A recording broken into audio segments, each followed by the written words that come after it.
If you like what I do, consider joining my channel or donating to my coffee. Links in the description.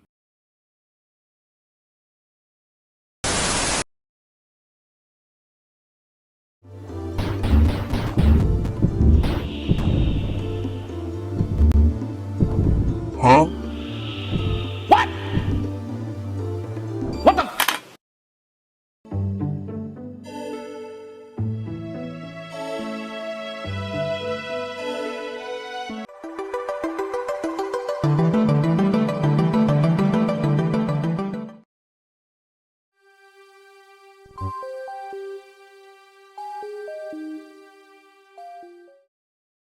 Xanthiom 2, a sequel to Xanthiom 0? Or Xanthiom 0 Resimulated? Then where the heck's Xanthiom 1? Let me give you a quick debrief on Mathan Games' games. If you're looking for Xanthiom 1, that's Sidescape. Xanthiom 0 goes before Sidescape chronologically, and Xanthiom 0 Resimulated is a remake of Xanthiom 0 with upgraded graphics. But where can you find Xanthiom 0 Resimulated? That comes packaged with this video's subject, Xanthiom 2 Electric Boogaloo, or Xanthiom 2 Simulate Harder, or just Xanthiom 2. Anyway, in Xanthiom 2, you reprise your role as Captain Grisham, the sole survivor of the human race. With his AI companion Exo, the two return to Earth to open the Infinity Gate and avenge humanity. Sounds like sci-fi excellence to me. But will this simulation stimulate your mind, or will you be better off staying unplugged? Combat. Xanthiom 2 is a run and gunner, and a darn fun one at that. Captain Grisham can fire in all directions and can lock in so you can shoot without moving. His gun is pretty whack at first, but you'll soon get a bunch of modules and whatnot to turn it into a proper instrument of death and destruction. But more on that in the progression section. For now, just know you can upgrade your gun's power, range, and firing rate, as well as do other fun stuff like making a spread shot and adding chain lightning to your shots. And best of all, you can make up to 3 different loadouts and swap them on the fly, ensuring that you can have multiple instruments of death and destruction at the press of a button. Seriously, you can make some pretty OP guns in this game as long as you find modules while exploring. There's all kinds of room for experimentation, and those who experiment will find all kinds of broken builds. By the late game, I was clearing enemies before they even appeared on the screen. I still don't know what these werewolves' attacks even look like. And you know what I have to say about that? Good. Enemies were hardly an obstacle by the mid-game, and I loved it. Rarely nowadays do you find MVs that indulge the masculine urge to easily and totally slaughter everything on a screen. Xanthiom 2 does, but only if you earn it through exploration, module experimentation, and puzzle solving. So yeah, if you're observant and clever, you'll be rewarded with gun upgrades that'll turn moment-to-moment combat into a piece of cake. But it will make you feel unstoppable, and that's the whole point. Boss fights follow a similar suit. They start out relatively challenging, but their challenge falls off as you build up your gun. And I am just not upset with this. I love dominating bosses with my superior firepower that I earned. But the dev accounted for this and has some late game boss encounters that require brains over brawn, and that was a clever design choice. It was a smart way to make these later bosses relevant even after I assembled my Illudium Q36 explosive space modulator. That's it for combat. Xanthiom 2 ultimately delivers one thing above all else: complete domination. You start with a dinky little pea shooter, but through exploration, module hunting, and experimentation, you slowly forge a weapon that turns entire rooms into confetti. Enemies melt, bosses crumble, and the game leans fully into the joy of building something so busted it feels illegal. And just when you think you've broken the whole combat system in half, the game throws in a few late game encounters that force you to use your brain instead of your firepower. The whole combat experience is supremely satisfying for someone who isn't always looking for the toughest combat out there. For a run-and-gun Metroidvania, it's simply great. Abilities. Platforming. Xanthiom 2 has a nice mix of traditional and unique abilities. You have your staples like the double jump and the wall jump and the slide, and then you have this foot stomp bridge you can make, and it just makes me so happy. I feel it was underutilized, but I may have missed some spots where I could use it. But I can say it was not used enough on the critical path, and I only harp on this because it was so very cool. You also basically get a quadruple jump, and that is also very cool. The overall platforming feels fine, the captain feels good to control, and the moment-to-moment platforming and level design is engaging. Biomes, of course, come with their gimmicks, and these gimmicks are pretty neat. You have your basics like this underwater biome, but even it has a really cool twist that makes it more engaging and interesting. You also have the sand biome with its fun teleporting gimmick, and the hot area that turns into a time trials of sorts. Every biome in Xanthiom 2 is memorable and creative in how it forces players to interact with the world. One of the cooler aspects of the game is all the optional puzzles you can discover. Some are cryptic and need a clue typically found elsewhere in the biome, and some can be solved through critical thinking. And some are game-spanning quests that require a lot of exploration to solve. The diversity is impressive, and the rewards are almost always worth it. And if you find a particular puzzle to be too cryptic, you can always get hints from Exo. You can even control Exo so he can do reconnaissance for you. Pretty neat. And that's it for this section. Abilities and platforming in Xanthiom 2 come together as a playful, creative toolkit that keeps traversal lively and entertaining. Each biome layers on its own twists, pushing players to rethink how they move through the world, while optional puzzles reward cleverness with meaningful payoffs. Progression. On the Metroidvania spectrum, Xanthiom 2 sits in a surprisingly interesting spot. It leans heavily toward the Metroid-like side, no XP, no leveling, no item usage, but still brings in a healthy dose of Vania-style customization. You can collect batteries to increase your max HP and orbs to increase your overall damage, but you can also boost core stats like gun damage, range, and fire rate with modules, unlock perks through a pseudo skill tree, and equip different suits that function more like major upgrades than traditional gear a la Super Metroid. Add in the gun modules that radically alter your weapon's behavior, and you've got a system with far more build variety than you'd expect. Despite all these layers, it never feels overwhelming.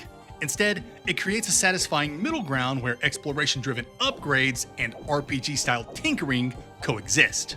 You enhance your character by discovering things in the world, but you also get to shape your build in meaningful ways. As someone who enjoys both ends of the MV spectrum, I found Xanthiom 2's approach refreshing. A hybrid that respects the genre's roots while giving players room to personalize their playstyle. But just to be clear, at its core, Xanthiom 2 is very much a Metroid-like, or maybe a Metroid-like plus. As far as side quests go, there are no traditional quest givers. Any side content you engage with is mostly going to be puzzles you find along the way, and puzzles mostly reward you with more gun modules, which I was always excited for. To get points for your skill tree, you have to find the key in each biome, of which there are 8 keys total. But there is another method to get skill tree points, so keep your eyes peeled. And that'll do it for progression.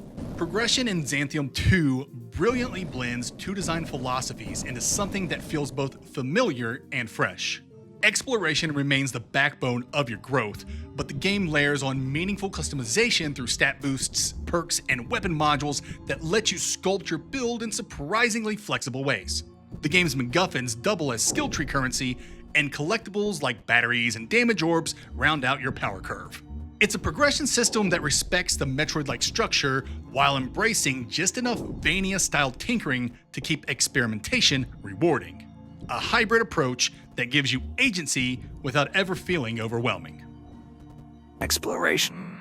Xanthiom 2 is a pretty non-linear affair. You'll get ability gated for sure, but you can go to a number of biomes whenever you want, with biomes able to be completed in any order you want, completion being obtaining that biome's key.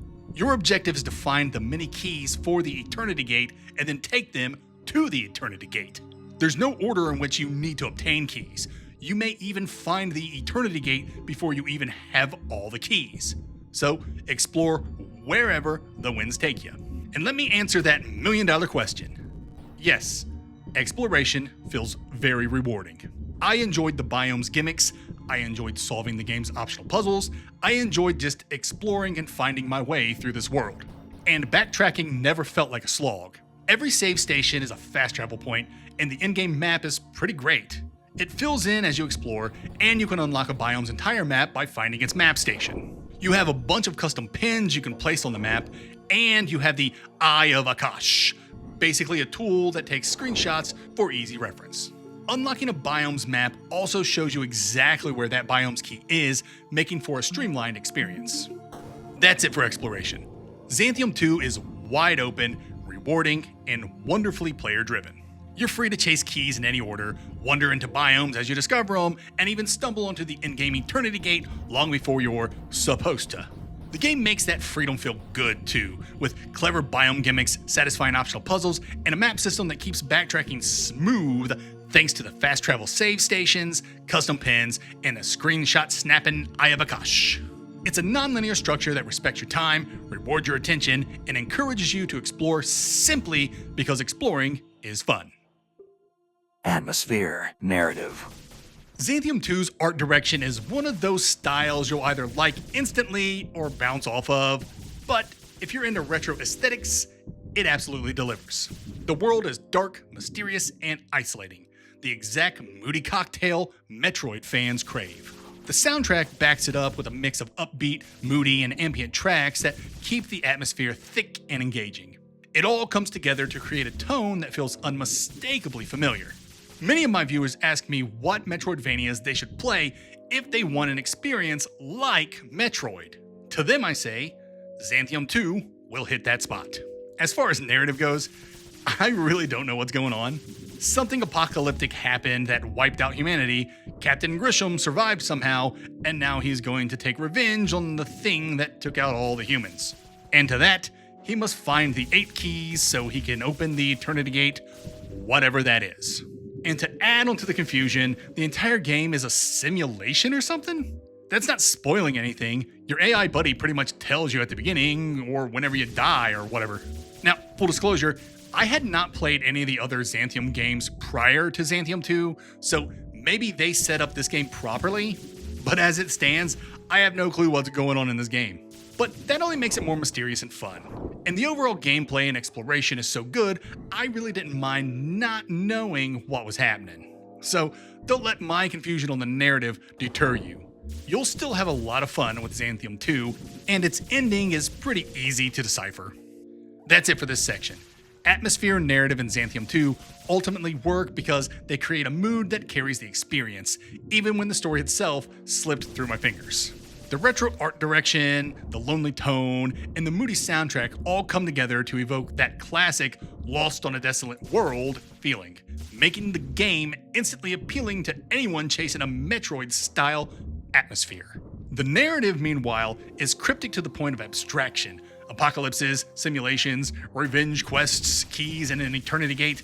I still don't know what a Xanthiom is, but the ambiguity ends up adding to the mystery rather than detracting from it. Even without fully understanding the plot, the world is compelling enough, and the gameplay strong enough that the confusion becomes part of the charm. In short, don't sweat the story. If you're here for OP gunplay and exploration, Xanthiom 2 delivers. Final thoughts and score. Xanthiom 2 is a confident action game that knows what it wants to be. Fast, flexible, and fun. Its combat lets you build hilariously overpowered weapons, its traversal tools are creative and satisfying to use, and its world is a joy to explore thanks to clever puzzles and strong atmosphere. The story may be cryptic to the point of nonsense, at least it was for me, but the moment-to-moment experience is so engaging that it hardly matters. If you're here for tight gameplay, freedom to experiment, and a world that rewards curiosity, Xanthiom 2 absolutely delivers. I award Xanthiom 2 an 8.5 out of 10. I played Xanthiom 2 exclusively on the Steam Deck with 0 issues, and therefore give the Steam Deck rating of verified. Pair placement. Xanthiom 2 nails the core pillars that define a Metroidvania's identity. Ability-driven routing, meaningful upgrades, and a world that opens wider the more you understand it. Its traversal kit is expressive, its biomes are built around clever gimmicks that reshape how you move, and its progression systems constantly feed back into exploration. The freedom to tackle many biomes in any order, the abundance of optional puzzles, and the steady drip of new tools all reinforce that classic loop of see something, remember it, return later, break it wide open. Even the weapon modules, while combat-focused, double as a form of build-based progression that lets players approach challenges in different ways. It's not the most labyrinthine game in the genre, but it is a confident, flexible, exploration-first adventure that rewards curiosity at every turn. Xanthiom 2 avenges humanity in the A tier.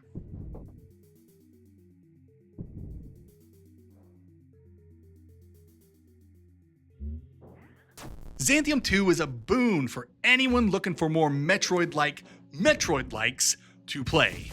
Its combat may be a little on the easy side, but that just means you're playing the game right. And Xanthiom 2 Zero Resimulated comes with Xanthiom 2, so you're getting two great games in one amazing package. That's a bargain for Metroidvania's, and you Xanthiom put a price on that.